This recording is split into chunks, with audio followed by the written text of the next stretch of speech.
வணக்கம். இந்த புத்தம் புதிய காணொலியில் உங்கள் அத்துணை பேரையும் வரவேற்பதில் மிக்க மகிழ்ச்சி கொள்கிறேன். இன்றைக்கு வருகின்ற ஆங்கில புத்தாண்டு 2026. இப்போ 2025 வருஷம் இப்போதான் ஆரம்பித்த மாதிரி இருந்தது. கை நொடி சொடுக்கிறதுக்குள்ளேயும் முடிஞ்சு போச்சு. அவ்வளோ வேகமான ஒரு ஆண்டு. இந்த 2025 பல கிரக மாற்றங்களையும் நிகழ்வுகளையும் நம்ம பார்த்தோம்.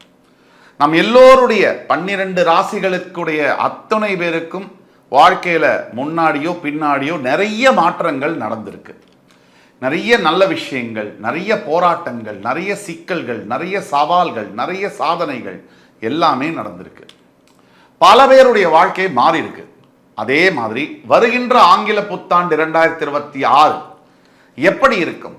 பிரத்யேகமான ஸ்பெஷல் சீரியஸ் புத்தாண்டு, ஆங்கில புத்தாண்டு சிறப்பு பலன்கள் 2026. அந்த வரிசையில் நம்ம இன்னைக்கு பார்க்க போறது மேஷ ராசி. காலபுருஷனுடைய முதல் ராசி மேஷ ராசியிலிருந்து தொடங்குறோம். ஆங்கில புத்தாண்டு பொதுவா நம்ம தமிழ் புத்தாண்டு தான் புத்தாண்டுன்னு எடுத்துப்போம். ஆனால் ஆங்கில புத்தாண்டு நடைமுறையில் இன்னைக்கு இருக்கு. நம்ம பல விஷயம் வேண்டாம்னு நினைச்சாலும் கம்ப்யூட்டரை ஒரு காலத்தில் 30 வருஷத்துக்கு முன்னாடி கம்ப்யூட்டரே வேண்டாம்னு போராட்டம் பண்ணோம். இன்னைக்கு கம்ப்யூட்டர் இல்லாமல் நம்மளாலேயே இருக்க முடியல. மொபைல் ஃபோன் வச்சுக்கிறது ரொம்ப லக்ஸரி, அது ரொம்ப ஒரு மிகப்பெரிய ஆளுக்கு தான் வச்சுக்க முடியும்னு 90களோட கடைசியில் 2005 வரைக்கும் நினச்சாங்க. இன்னைக்கு மொபைல் ஃபோன் இல்லாமல் இருக்கியா அப்படின்னு கேட்கக்கூடிய அத்தியாவசியமான பொருளாக அது மாறிடுச்சு. ஒருத்தருக்கு கை கால் கூட இல்லாமல்லாம், ஆனால் மொபைல் ஃபோன் அவர்கிட்ட இல்லாமல் இருக்கவே முடியல. அந்த அளவுக்கு இன்னைக்கு காலகட்டங்கள் மாறி இருக்கு. அப்போ 2026 ஆங்கில புத்தாண்டு, வருகின்ற ஆங்கில புத்தாண்டுல முக்கியமாக நடக்கவிருக்கின்ற கிரக நிகழ்வுகள், அதில் முதல்ல இந்த மார்ச் 6ஆம் தேதி நடக்கக்கூடிய வாக்கிய பஞ்சாங்கப்படி கும்பராசியிலிருந்து சனீஸ்வர பகவான் மீனராசிக்கு பெயரவிருக்கிறார். அந்த பலன்கள் எப்படி இருக்கும்? இது என்ன சார், சனி பயிற்சி போன வருஷமும் நடந்ததுன்றாங்க, இந்த வருஷமும் நடக்குதுங்க, வருஷம் நடக்குமா? சனி பயிற்சி அப்படின்னாலே போன வருஷ வீடியோலையும் நான் சொல்லியிருப்பேன், திருக்கணித பஞ்சாங்கப்படி அது மாறி இருக்கு. ஆனால் வாக்கிய பஞ்சாங்கப்படி இதுதான் இப்பதான் மாறப்போகுது.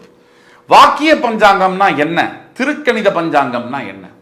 வாக்கிய பஞ்சாங்கம் இறைவன் வாக்கு மூலியமா மனிதனுக்கு ஈர்ந்தது. வாக்கு இயல் பஞ்சாங்கம். அதாவது திருக்கணித பஞ்சாங்கம் என்பது சைவம் மற்றும் வைணவ மதத்துக்கிடையே இருக்கக்கூடிய கருத்து வேறுபாடுகள்னால வைணவ மதத்தை சார்ந்தவர்கள், விஷ்ணு பெருமானை வழிபடக்கூடியவர்கள், கணிதத்தின் அடிப்படையில் வாக்கியத்தில் சில திருத்தங்கள்லாம் நாங்கள் அமைக்கிறோம் அப்படின்னு திருத்தி அமைச்சது திருக்கணித பஞ்சாங்கம். இப்போ திருக்கணித பஞ்சாங்கம் ஃபாலோ பண்ண போகிறோமா, நம்ம வாக்கியம் ஃபாலோ பண்ணணுமா அப்படின்னு கேட்டால், சனீஸ்வர பயிற்சி இல்லை எந்த பயிற்சிக்குமே பொதுவாக அந்த காலத்திலிருந்து ஃபாலோ பண்ணப்படக்கூடியது வாக்கிய பஞ்சாங்கமே. இதில் அற்புதம் என்னன்னா, திருக்கணிதமும் வாக்கியமும் இந்த பஞ்சாயத்தை வச்சா கூட ஜோதிட பலன்கள் சார்ந்து 2 பலன்களும் ஒன்றாக வரும். ஜோதிடத்தில் உள்ள கலையில் உள்ள அற்புதம். ஆக வாக்கிய பஞ்சாங்கப்படி திருநள்ளாறுல எப்ப சனி பயிற்சி? போன வருஷம் இல்லை, திருநள்ளாறுல வருகின்ற மார்ச் 6, 2026ஆம் தேதி சனி பயிற்சி. கும்பராசியில் இருக்கக்கூடிய சனி பகவான் பெயர்ந்து மீனராசிக்கு பெயரவிருக்கிறார். இது மேஷராசிக்கு 7.5 சனியுடைய தொடக்கமாக பார்க்கப்படுகிறது. அடுத்த கிரக நிகழ்வு ஜூன் 2ஆம் தேதி மிதுன ராசியில் இருக்கக்கூடிய குரு பகவான் பெயர்ந்து கடகராசிக்கு வருவார். இந்த 2 பயிற்சியை தான் நம்ம முக்கியமான பயிற்சின்னு பார்க்கணும். இப்போ இந்த 2 பயிற்சியும் 12 ராசிகளுக்கு எப்படி இருக்கும் அப்படி பார்க்குற அந்த வகையில் இன்னைக்கு நம்ம மேஷராசியை பற்றி பார்ப்போம். மேஷராசிக்கு எப்பவுமே முன் அவசரமும் எடுத்த செயலில் தான் கரெக்டுங்கிற பிடிவாதமும் அதிகம் உண்டு. அது எந்த காலத்திலையும் உண்டு. ஒரு விஷயத்தை எடுத்தா அதை முடிக்கிற வரைக்கும் அது தப்பாகவே இருந்தாலும் அது மேலே ஆழமான நம்பிக்கை வச்சு நான் சொல்கிறதான் கரெக்டு அப்படின்னு நம்பி கடைசி வரைக்கும் அதை கடைபிடிக்கக்கூடிய பிடிவாதம் இருக்கக்கூடிய ஒரு ராசி மேஷராசிக்கு. இப்போ மார்ச் 6ஆம் தேதி சனி பயிற்சிக்கு பிறகு வாக்கிய பஞ்சாங்கப்படி, அதாவது மேஷராசிக்கு சனி பகவான் 7.5 சனியை தொடங்குகிறார். அப்போது வாக்கிய பஞ்சாங்கப்படி மேஷராசிக்கு 7.5 சனி தொடங்கும் போது பொதுவாக எல்லாரும் சொல்றது 7.5 சனின்னு சொன்ன உடனே மிகப்பெரிய பிரச்சனைகள், எல்லா விதத்துலையும் பின்னடைவு, எல்லா விதத்துலையும் தடை தாமதங்கள் அப்படின்னு நம்ம சொல்லுவோம். அந்த சனி பகவானும் சொல்றது உண்மைதான். சனி பகவான் வந்து ராசிக்கு பக்கத்து வீடு, ராசி அதுக்கு அடுத்த வீடு, எல்லா வீட்லேயும் இருக்கும்போது, ராசிக்குடைய முன் வீடு பின் வீடு 2 வீட்லையும் இருக்கும் போதும், ராசியில் இருக்கும் போதும் ஏழரை சனி தாக்குதல் இருக்க தான் செய்யும். அதை மறுக்கிறதுக்காகாது. மேஷராசிக்கு எந்த மாதிரியான தாக்குதல்கள் இருக்கும்? மேஷராசியை பொறுத்த வரைக்கும் முதல்ல சனி வந்து ஏழரை சனியை தொடங்கும் போது, அதாவது அவருடைய சனி வந்து எப்படின்னா முதல்ல சிரசுலேருந்து ஆரம்பிப்பாருன்னு சொல்லுவாங்க, அதாவது தலை புத்தியிலேருந்து. அதுக்கப்புறம் ஜென்ம சனியாக வரும்போது ஹிருதயத்திலேருந்து தொடங்குவாருன்னு சொல்லுவாங்க. அதுக்கு பிறகு பாத சனியாக மாறுவாருன்னு சொல்லுவாங்க. இந்த தலையில் வந்து சனி பிடிக்கும் போது, அதாவது மீனராசிக்கு சனி வந்தாலே மேஷராசிக்கு பிரெயின் அப்படின்னு சொல்லக்கூடிய புத்தி என்பது சனியால் வந்து பிடிக்கப்படும். சனி பகவான் வந்து மேஷராசியுடைய புத்தியை பிடிச்சிட்டான்னு சொன்னால் புத்தி வேலை செய்யாது. இதுதான் ஃபஸ்ட்டு பாயிண்ட். புத்தி வந்து நம்மளோட புத்தி நமக்கே வந்து ஆப்போசிட்டாக வேலை செய்யக்கூடியது, நம்பர் 1. சரி, நம்மளோட புத்தி நமக்கே ஆப்போசிட்டாக வேலை செய்யறதை விட ஒரு ஆபத்து வந்து கிடையாது. அது அடுத்தது பாயிண்ட்டு. மேஷராசிக்கு சுற்றி இருக்கக்கூடிய நண்பர்கள், உறவினர், அவங்கெல்லாம் என்ன பண்ணுவாங்கன்னா, சாதாரணமாக நம்ம இருக்கும் போது கூட பிரச்சனை இல்லாமல் இருக்கவங்க இந்த சமயத்தில் பிரச்சனையை உருவாக்குறதுக்கு மேனேஜராக இருந்து ட்ரை பண்ணுவாங்க. நம்ம மேலே வந்து தேவையில்லாத வார்த்தைகள்லாம் பேசுவாங்க, நம்மளை வந்து இன்டிமிடேட், அதாவது தூண்டுவாங்க. நம்மளுடைய உறவுகளில் பிரச்சனையை விரிசலை கொண்டு வரத்துக்கு 3வது மனிதர்களால் பிரச்சனைகள் வரும். இதெல்லாம் சகஜம்தான். ஏழரை சனினால் என்ன பாதிப்புகள் வரும்னா, கணவன் மனைவியிடையே வந்து சாதாரணமாகவே புகையக்கூடிய விஷயங்கள், தீப்பத்தி எரியக்கூடிய நிலைமையில மாறுறதெல்லாம் தான் சனி செய்வார். அதை அப்படி தான் செய்வார் அவர். அதுதான் ஏழரை சனி. இதைத்தான் நம்ம எதிர்பார்க்கணும். ஏழரை சனி பீரியடில் வந்து நான் வந்து எனக்கு வானத்துலேருந்து வந்து தங்கம் விழும், எனக்கு வைரமெல்லாம் கொட்டும், எனக்கு வந்து நான் வந்து கோடிக்கணக்கில் சம்பாதிப்பேன், இதெல்லாம் வந்து 10 லட்சத்தில் ஒருத்தர் 2 பேருக்கு நடக்கும்.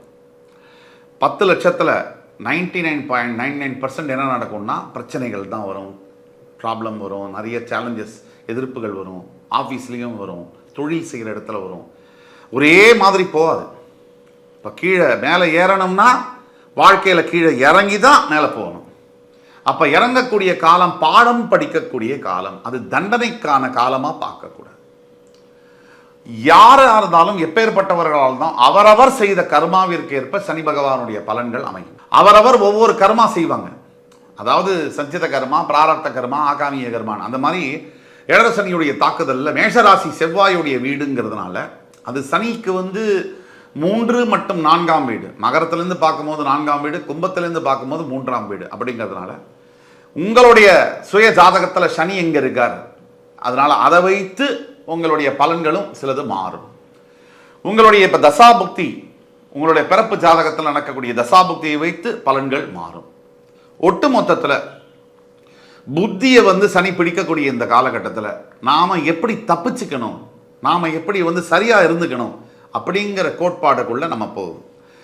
பிரச்சனைகளை தடுக்க முடியாது, அதோட வீரியத்தை கம்மி பண்ண முடியும். அதுக்கு என்ன செய்யணுங்கிறதுக்குள்ளே நம்ம போகும். தேவையில்லாத வந்து சவால் விடுறது இதெல்லாம் நமக்கு வேண்டாம். சனியுடைய தாக்குதலில் முதல்ல அவர் பண்ணக்கூடியது புத்தியை வேலை செய்ய விடாமல் பண்ணுறது.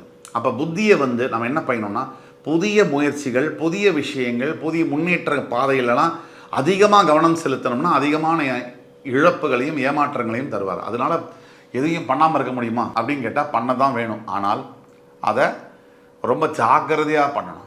ஒரு தடவைக்கு 3 தடவை யோசித்து பண்ணணும். ஒரு விஷயம் நீங்கள் பண்ணுறீங்கன்னா அதுக்கோட பேக்கப் பிளான் என்ன, இதெல்லாம் யோசிச்சு பண்ணணும். அடுத்த ஆண்டோடைய முதல் 6 மாதங்கள் மேஷராசிக்கு வந்து பார்த்தீங்கன்னா ஒரு தயாரிப்பு காலம் அப்படின்னே சொல்லலாம். அதில் குருவுடைய பார்வை வந்து, அதாவது உங்களுடைய 3ஆம் வீட்டில் குரு இருக்க போகிற அந்த காலகட்டங்கள், முதல் 6 மாதங்கள் வந்து அதிர்ஷ்டமான காலகட்டங்கள் அப்படின்னு நம்ம சொல்ல முடியும். அதாவது குரு 3ஆம் வீட்டில் இருக்கிறது மட்டும் இல்லை, அவருடைய 5ஆம் பார்வையும் 7ஆம் பார்வையும் உங்களுடைய 7, 9 வீடுகளில் விழும்போது அது விபரீத ராஜயோகங்களை ஏற்படுத்தும். அதே மாதிரி ஒரு ஃபஸ்ட்டு 6 மாதம் நீங்கள் விதைக்கக்கூடிய காலமாக இருக்கிறது. கடினமான உழைப்பை நீங்கள் வெளிக்காட்ட வேண்டும்.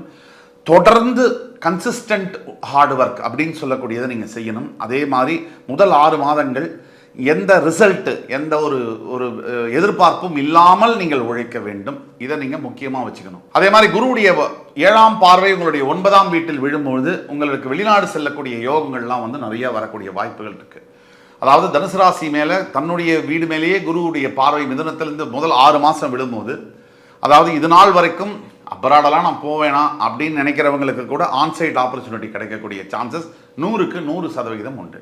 படிக்கிறதுக்கு, வேலை பார்க்கறதுக்கு, கல்யாணம் பண்ணுறதுக்கு, இல்லை ஒரு தொழில் தொடங்கி அங்கேயே செட்டில் ஆகிறதுக்கு, ஃபேமிலியவே மைக்ரேட் பண்ணுறதுக்கு உண்டான வாய்ப்புகள் மிக அதிகம்.